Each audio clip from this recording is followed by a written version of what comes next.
चला चला बैठकीत घरात आहे छोटे छोटे पोर, त्यांना आवड मोबाईल गेमची, त्यांची चंचल बुद्धी न तेज दिमाग, लागू नये त्यांना नुसता मोबाईलचा नाद. म्हणून भगवत कार्याची भरते शाळा, पालकांनी म्हणावं बैठकीत चल रे बाळा. तेव्हाच कुठेतरी त्यांना ओढ लागेल, भगवंताबद्दल गोडी आवड लागेल.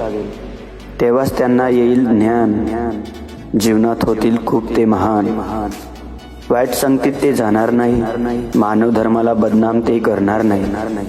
परंतु पालकच नाही येत आता, दुःख होते तेव्हा कसे जाता.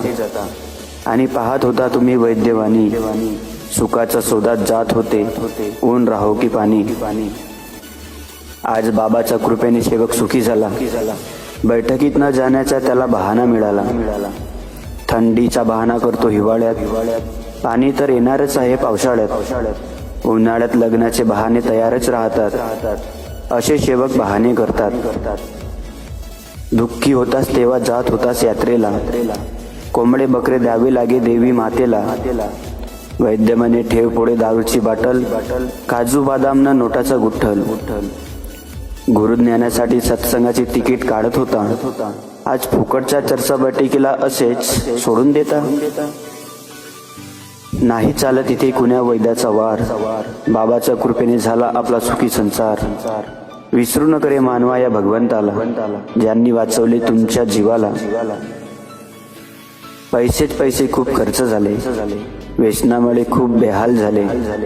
समाजात नव्हती इज्जत आणि मान, आज त्यालाच देतात लोक साहेबाचं स्थान. कामधंदा कवाळ कष्ट करत असाल तर वेगळी आहे गोष्ट. जेव्हा कामातून नाही मिळत आपल्याला वेळ, तेव्हा बैठकीत नाही आला तरी जमेल. जेव्हा रिकामा आहे तू आपल्या घरी, मनोरंजनासाठी बसतोस टीव्हीच्या सामोरी. फालतूचा टाइमात चौकात किंवा पानठेल्या, विसरू नको रे जेव्हा पडून राहत होतास नाल्यात. म्हणून कोणत्याही सेवकांनी माजू नये, बैठकीत येण्यासाठी लाजू नये.